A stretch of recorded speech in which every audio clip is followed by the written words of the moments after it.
അന്നേരം പിന്നെ ഇതുപോലെ വെള്ളം കിട്ടി അങ്ങനെ കുടിച്ച് അതൊക്കെ എന്ന് പറഞ്ഞാൽ ഭയങ്കര അനുഭവങ്ങളാണ്. ഭയങ്കര സന്തോഷമാണ് അന്നേരം ഈ വെള്ളം കിട്ടിയപ്പോൾ. ഈ വെള്ളം പോലും നല്ലത് തരില്ല എന്ന് പറയുന്നു. അത് അവിടെ വെള്ളത്തിനുള്ള അവസ്ഥ ഇല്ലായിരുന്നു. അവിടെ വെള്ളം ഉപ്പുവെള്ളം ഇതിന് കൊടുക്കുന്നതെന്ന് പറഞ്ഞാൽ ഉപ്പുവെള്ളമാണ്. അതാണ് അത് കുടിക്കുന്നത്. അപ്പോൾ അതിനുള്ള ആയിട്ട് കൊണ്ടുവരുന്ന വെള്ളമാണ്. പിന്നെ കുടിക്കാൻ കുറച്ച് വെള്ളം 2-3 ദിവസം ഇരിക്കുമ്പോൾ പുള്ളി കൊണ്ട് കൊടുക്കുന്നതാണ്. അത് ഈ ചൂടത്തൊക്കെ എത്ര ഒരു ടാങ്ക് വെള്ളം കുടിച്ചാലും മതിയാകാത്ത വെയിലാണ്. കുളിക്കാനൊന്നും അവസ്ഥയുണ്ടായിട്ടില്ല. കുളിക്കാൻ അവസ്ഥ ഇത് ഞാൻ 2-3 പ്രാവശ്യം കട്ട് കുളിച്ചിട്ടുണ്ട്. പിന്നെ ഒരു ദിവസം മഴ പെയ്ത് അങ്ങനെ നല്ല കുളികൾ കുളിച്ച് അങ്ങനെയൊക്കെയുള്ള കുളിയെ കുളിച്ചിട്ടുണ്ട്. നമ്മളെ ഇപ്പൊ നമ്മൾ ശരിക്കും പറഞ്ഞ ചൂട് കാലമാണ്. ഇവിടുത്തെ ചൂട് തന്നെ നമുക്ക് സഹിക്കാൻ വയ്യ എന്ന് നമ്മളിങ്ങനെ പരവേശം എടുത്ത് നടക്കുകയാണ്. അപ്പൊ ഈ ചൂട് ഇപ്പം ഒരു ചൂടായിട്ട് തോന്നുന്നുണ്ടോ? ഇതൊരു ചൂടൊന്നുമല്ല, ഇതൊന്നും ചൂടേ അല്ല. കാരണം ഞാനിപ്പോ ഈ ആടിനെ കൊണ്ട് മരുഭൂമി കൂടെ ഇങ്ങനെ ഒന്നും കഴിക്കാനൊന്നും ഇല്ല. അതിന് പച്ചപ്പൊന്നും ഇല്ല അവിടെ, വെറും മണ്ണ് മാത്രമാണ്. അപ്പൊ അതിനെ നടത്തിക്കാനായിട്ട് ഒരു 10-200 എണ്ണത്തിനെയും കൊണ്ട് ഇങ്ങനെ പോയി കുറച്ച് ഒരു 1-2 മണിക്കൂറോളം ഇങ്ങനെ റൗണ്ട് അടിക്കും. റൗണ്ട് അടിക്കാൻ തന്നെ കാലും കൈയൊക്കെ ആടാൻ വേണ്ടി കൂട്ടിനകത്ത് തന്നെ ഇട്ടേക്കുമല്ലേ, അതിനുവേണ്ടിയാണ് കൊണ്ടുപോകുന്നത്. അപ്പൊ ഇച്ചിരി ദൂരോട്ടൊക്കെ പോവാണെങ്കിൽ ഇവൻ ജീപ്പ് എടുത്തോണ്ട് വരും, നോക്കാൻ വരും. അപ്പൊ അത് ഇന്ന പരിവരെ പോകാനുള്ള ഇതുള്ളൂ. അത് കഴിഞ്ഞാൽ പിന്നെ പോയാൽ ഭയങ്കര ഇതാണ്, അവൻ്റെ തൂക്കമൊക്കെ ഇരിപ്പുണ്ട്. അതുകൊണ്ട് പേടിച്ചങ്ങോട്ടും പോകത്തില്ല. ഒരു ദിവസം ഞാനിതുപോലെ ചാടാനായി പിടിച്ചപ്പോൾ ഇങ്ങനെ അതിൻ്റെ സൗണ്ട് കേട്ടവൻ ഈ രാത്രി. അങ്ങനെ അവൻ ഓടി വന്ന് ഒന്ന് അടിക്കുകയൊക്കെ ചെയ്തന്നെ. അയാളിങ്ങനെ വെറുതെ ഉപദ്രവിക്കുന്ന മനുഷ്യനാണോ? നമ്മളന്ന് ഇങ്ങനെ ചാടി പോകുന്നതിന്റെ ഇതിന് ദേഷ്യം വന്ന് അടിക്കാന്നുള്ളത് തന്നെയാണ്. അല്ലാതെ നമ്മൾ പറയുന്ന ജോലി ചെയ്താൽ കുഴപ്പമൊന്നുമില്ല. ആദ്യമൊന്നും എനിക്ക് വലുതായിട്ട് ഭാഷകളൊന്നും അറിയത്തില്ലായിരുന്നു, അതുകൊണ്ടൊക്കെ ഇച്ചിരി ബുദ്ധിമുട്ടും ഇങ്ങനെ അടിയൊക്കെ കിട്ടിയിട്ടുണ്ട്.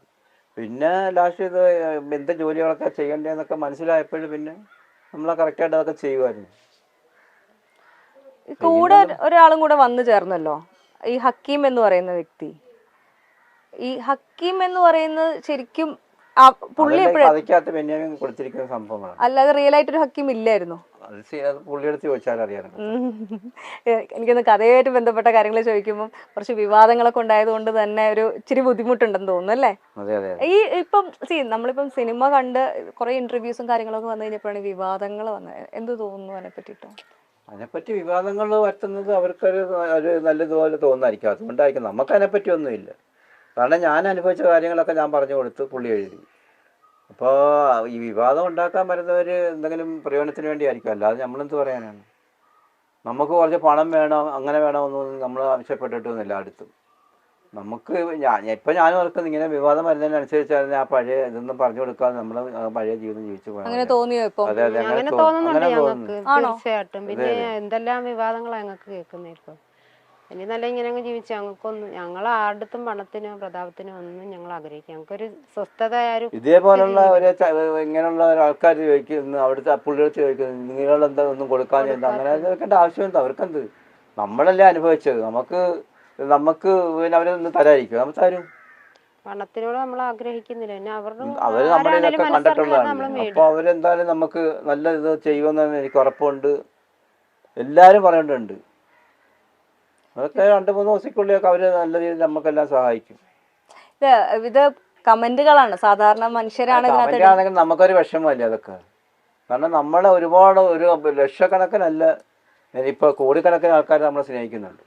അപ്പൊ അതിനിടയ്ക്ക് 1-2 പേരൊക്കെ ഇങ്ങനെയൊക്കെയുള്ള കമന്റ് ഇവിടെ വരുമ്പോൾ ഈ ഒരു എന്താ പറയാ സ്നേഹത്തിന്റെ പേരിലാണ്, അതായത് നിങ്ങളുടെ കഥ സിനിമയിലെത്തുന്നു, അപ്പം സിനിമ ഉണ്ടാക്കുന്ന ആൾക്കാർക്ക് കാശ് കിട്ടുന്നു, അപ്പൊ നിങ്ങൾക്ക് അതനുസരിച്ച് കിട്ടുന്നുണ്ടോ എന്നുള്ളൊരു മനുഷ്യ സഹജമായ സ്നേഹം കൊണ്ടാണ് സംഭവിക്കുന്നത്. പക്ഷെ അത് മറ്റുള്ളവരെ കുറച്ച് പേരെ ബുദ്ധിമുട്ടിപ്പിക്കുമ്പോ അവർക്ക് എനിക്ക് സംഭവിച്ചാൽ അവരെ വിഷമിപ്പിക്കരുത്. അവർക്കൊരു ബുദ്ധിമുട്ട് വരും. അവർ ഇത്ര എന്തും വേണ്ടി പടങ്ങളും മറ്റേതൊക്കെ അവരെടുത്തിട്ടുള്ളത്. ഒരു പടം കൊണ്ട് അവരെന്താ ഏതാണ്ട് തരാതെ അങ്ങനെ നിൽക്കും, അതൊന്നും ശരിയല്ല. നമ്മളോട് പടത്തിനോടെന്നുള്ള ആഗ്രഹങ്ങളൊന്നുമില്ല.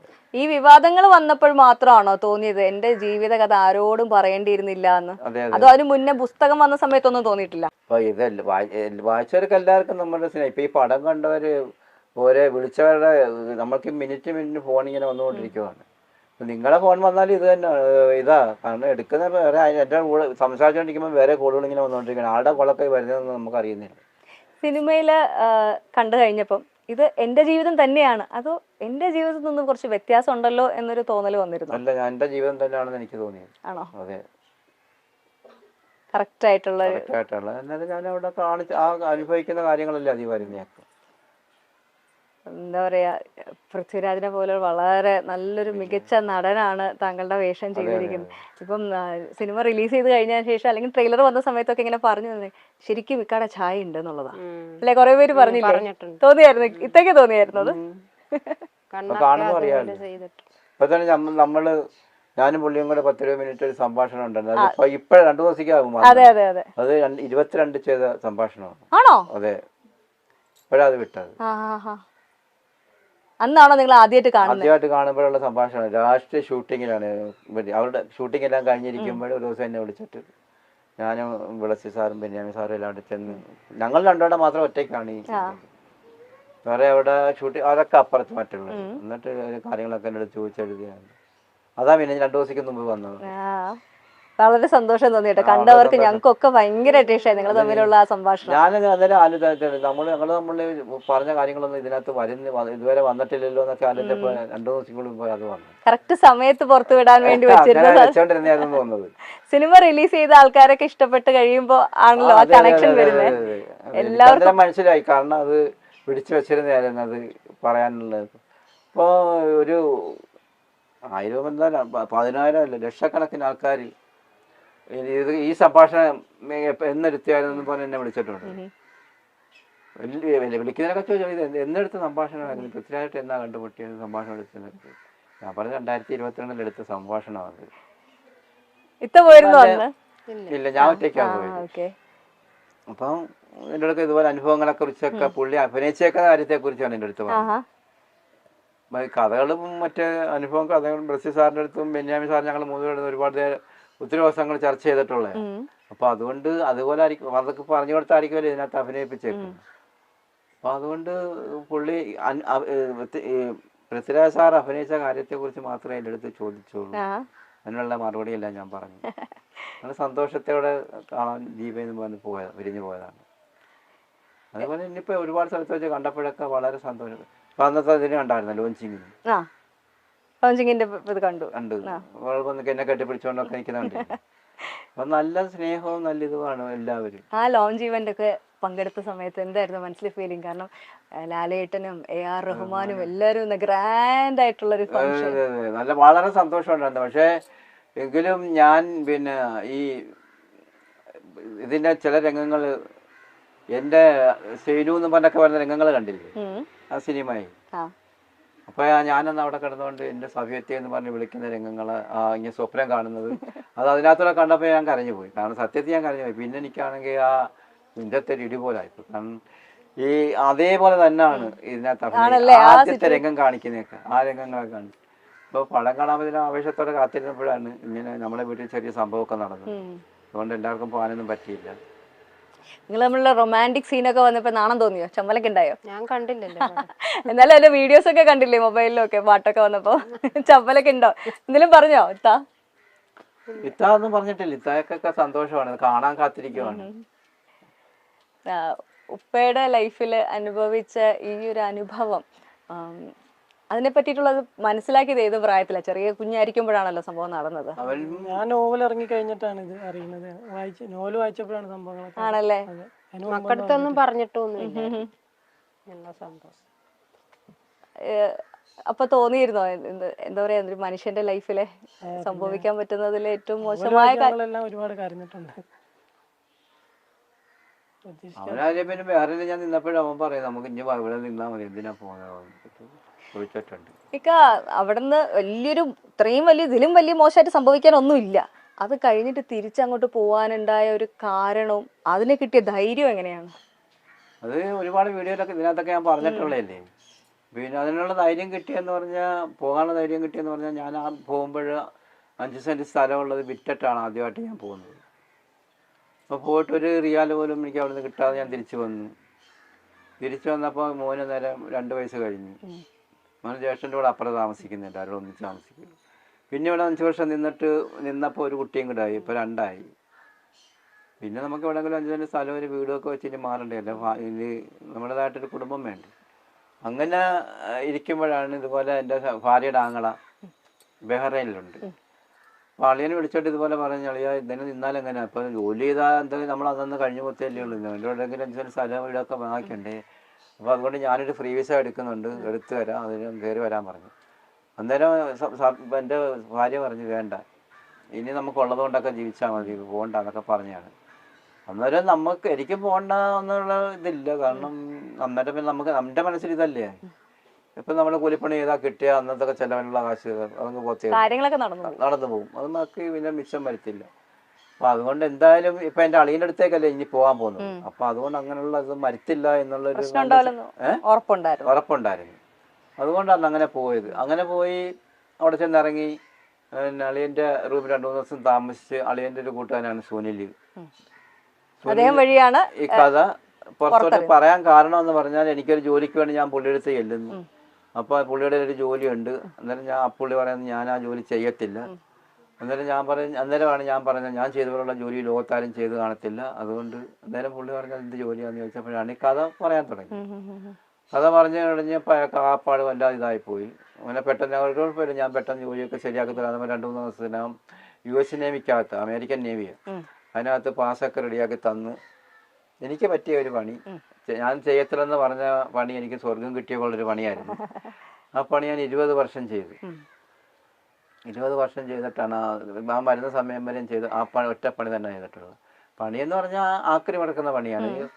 റോഡിൽ US നേവിക്ക് അകത്ത്, അല്ല പുറത്തൊന്നും അല്ല, അവരുടെ ക്യാമ്പിൽ തന്നെ ബിന്നുകളൊക്കെ വെച്ചേപ്പോണ്ട്. അതിനകത്ത് നിന്ന് അലൂമിനിയം പ്ലാസ്റ്റിക് ഒക്കെ സെപ്പറേറ്റ് ക്ലീൻ, എല്ലാത്തിനും ഓരോ ബിന്നുകളാണ് വെച്ചേക്കുന്നത്. കച്ചറ ഇടുന്ന ബിന്ന് വേറെ, പ്ലാസ്റ്റിക് ഇടുന്നത് വേറെ, അലൂമിനിയം ഇടുന്നത് വേറെ. അപ്പോൾ അതിൽ നിന്ന് നമ്മൾ അലൂമിനിയം പ്ലാസ്റ്റിക്കും മാത്രം എടുത്ത് വേർതിരിച്ചിട്ട് വേറെ കവറിനകത്ത് കെട്ടി എന്നിട്ട് വേറെ കവറിട്ട് കൊടുക്കൽ, ഇതൊക്കെ ആയിരുന്നു പരിപാടി. എന്റെ ഇഷ്ടത്തിനുള്ള പരിപാടി. ബുദ്ധിമുട്ടുകൾ പ്രശ്നങ്ങളൊന്നും ഇല്ല, ആരും ചോദിക്കാനൊന്നുമില്ല, നീ അത് ചെയ്തില്ലല്ലോ ഇത് ചെയ്തില്ലോ ഒന്നും ചോദിക്കാനില്ല. എനിക്ക് അന്ന് അവിടുത്തെ അനുഭവം വെച്ച് നല്ല അടിപൊളി ആൾക്കാരുമായിട്ട് എപ്പോഴും സംസാരിച്ച് നടക്കലൊക്കെയാണ് ജോലി. ഈ പണിയൊക്കെ കഴിഞ്ഞ് അങ്ങനെ ബെന്യാമി സാറിന്റെ സുനിലിന്റെ സാറിന്റെ കൂട്ടുകാരാണ് ബെന്യാമി സാർ. ബെന്യാമി സാർ അവിടെ ജോലി ചെയ്യുന്നത്, US നേവിക്കകത്ത് തന്നെ വേറെ ഒരു കമ്പനി. എന്നുവെച്ചാൽ ഇതെല്ലാം 2-3 കിലോമീറ്റർ ദൂരത്തിലുള്ള ഒരു ഇത് അതിനകത്താണ്. അപ്പോഴ് പ്രവാസികളുടെ ഒരു കഥ എഴുതാൻ കാത്തു നടക്കുമായിരുന്നു. അപ്പം ഞാനന്നേരം സുല്യാർ എന്ന് പറഞ്ഞ് കാര്യങ്ങൾ പറഞ്ഞപ്പോൾ പുള്ളി പിറ്റേന്ന് പോലെ എൻ്റെ അടുത്ത് വന്ന് ഇങ്ങനെയൊക്കെ സംഭവിച്ചു കാര്യം ഞാൻ പറഞ്ഞ്. എന്നാലും ഞാൻ പറയും എന്തിനാ ഇനി ഞാൻ അനുഭവിച്ചു, ഇനി കഥയൊന്നും എഴുതുന്നില്ല അങ്ങനെ എന്നൊക്കെ പറഞ്ഞ് അതൊക്കെ എഴുതി മാറിയതാ. പിന്നെ അന്നേരം എനിക്ക് പിന്നെ ആ കാര്യം ചിന്തിക്കേണ്ട ആവശ്യമില്ലല്ലോ, അതുകൊണ്ട് പറയേണ്ടത് പോലെ മാറിയതാണ്. പിന്നെ സുല്യാട്ടിനെ കൊണ്ട് നിർബന്ധമില്ല. പിന്നെ ഞാനിത് ഓരോ ദിവസം ചിരിച്ച് എൻ്റെ അടുത്ത് വരും, പറയും, പോവും, പിന്നെ പിറ്റേന്ന് വരും, അങ്ങനെ പറയും. അങ്ങനെ കുറച്ച് നാളിലെടുത്താണ് ഈ കഥ പറഞ്ഞു തീർത്തത്. വായനക്കാരുടെ മനസ്സുകളെ മരുഭൂമി കണക്കെ പൊള്ളിച്ച ബെന്യാമിന്റെ ആടുജീവിതം അഭ്രപാളികളിൽ എത്താൻ മറ്റാരെക്കാളും ഏറെ ആകാംക്ഷയോടെ കാത്തിരുന്ന ഒരാളുണ്ട്. അത് യഥാർത്ഥ കഥാനായകൻ നജീബ് തന്നെയായിരുന്നു. ആലപ്പുഴ ആറോട്ടുപുഴ പത്തിശ്ശേരിൽ ജംഗ്ഷന് തെക്ക് ഭാഗത്ത് തറയിൽ വീട്ടിൽ ഷുക്കൂർ എന്ന വിളിപ്പേരുള്ള നജീബിന് ഇത് കഥയല്ല, തന്റെ ജീവിതം തന്നെയാണ്. മരുഭൂമിയിൽ താൻ കരഞ്ഞു തീർത്തതും വായനക്കാരെ കരയിച്ചതുമായ ജീവിതത്തിന്റെ ദൃശ്യാവിഷ്കാരം കാണാൻ നജീബും കാത്തിരിക്കാൻ തുടങ്ങിയിട്ട് നാളേറെയായിരുന്നു. പിന്നീടാണ് ആ സിനിമ അഭ്രപാളികളിൽ എത്തിയതും. എന്നാൽ അതിനുശേഷം എത്തിയത് നിരവധി വിവാദങ്ങളും വിമർശനങ്ങളും ഒക്കെയാണ്. നജീബിന്റെ ജീവിതം ഇന്നും സത്യം പറഞ്ഞാൽ വളരെ വലിയ സാമ്പത്തിക സ്ഥിതിയിലൊന്നുമല്ല. സാധാരണക്കാരായ ഒരു കുടുംബം തന്നെയാണ് അദ്ദേഹത്തിൻ്റെത്. തന്റെ കുടുംബം ചെയ്തു പോകുന്ന ജോലികളൊക്കെ തന്നെയാണ് ഇന്ന് ബെന്യാമും നാട്ടിൽ ചെയ്തു പോകുന്നത്. ബെന്യാമിന്റെ ആടുജീവിതം മരുഭൂമിയിലെ നജീബിന്റെ തീക്ഷ്ണമായ ജീവിതത്തെക്കുറിച്ചാണ് പറയുന്നത്. നായകനായ നജീബ് പിന്നീട് ഒരിക്കലും കടൽ കടക്കില്ലെന്നായിരിക്കും വായനക്കാർ വിശ്വസിക്കുക. എന്നാൽ താങ്ങാനാകാത്ത ജീവിത പ്രയാസങ്ങൾ നജീബിനെ വീണ്ടും മണലാരണ്യങ്ങളുടെ നാട്ടിൽ എത്തിച്ചു എന്നതാണ് കഥയുടെ ബാക്കിപത്രം. പിന്നീട് അവിടെ ജീവിച്ചു തീർത്തത് 2 പതിറ്റാണ്ട് കാലമാണ്. ഒടുവിൽ മരുഭൂമി സമ്മാനിച്ച കനലും കുളിരും മനസ്സിൽ ബാക്കി വെച്ച് നീണ്ട കാലത്തെ പ്രവാസ പ്രവാസ ജീവിതം മതിയാക്കി നജീബ് നാടണയുകയും ചെയ്തു. ഇപ്പോഴും ജീവിതത്തിന്റെ രണ്ടറ്റം കൂട്ടിമുട്ടിക്കാൻ നജീബ് നാട്ടിൽ കൂലിപ്പണി ചെയ്യുകയാണ്. തന്റെ ജീവിതം അഭ്രപാളികളിൽ എത്തുമ്പോഴെങ്കിലും ദുരിതക്കയത്തിൽ നിന്നും കരകയറാൻ കഴിയും എന്ന പ്രതീക്ഷയിലാണ് നജീബ്. പ്രവാസ ജീവിതത്തിലേക്ക് കാലെടുത്തു വെച്ച് സൗദി അറേബ്യയിൽ 2 വർഷത്തിലേറെ കാലം അനുഭവിച്ചു തീർത്ത ആടുജീവിതം മനസ്സിന്റെ വിങ്ങലായി ഇന്നും അവശേഷിക്കുമ്പോൾ, രണ്ടാം ഘട്ടത്തിൽ ബഹ്റൈനിൽ കഴിഞ്ഞ 2 പതിറ്റാണ്ട് മനസ്സിന് കുളിരാണ് സമ്മാനിച്ചതെന്നാണ് നജീബ് പറയുന്നത്. അവിടെ വെച്ചാണ് ബെന്യാമിൻ തന്റെ ജീവിതകഥ പകർത്തുന്നത്. കഥയ്ക്ക് ശേഷം ചുട്ടുപൊള്ളുന്ന പ്രവാസ ജീവിതത്തിലേക്ക് എടുത്തെറിയപ്പെട്ട നൂറുകണക്കിന് ഹതഭാഗ്യരുടെ പ്രതീകമായി നജീബ് മാറി. എന്നാൽ ഈ കഥയിലെ പല കഥകളും തന്റെ യഥാർത്ഥ ജീവിതത്തിൽ നടന്നതല്ല എന്ന വസ്തുത കൂടി നജീബ് തുറന്നു പറയുന്നുണ്ട്. കഥാകാരന്റെ ഭാവനയും ഇതിൽ ഉൾപ്പെടുത്തിയിട്ടുണ്ട്.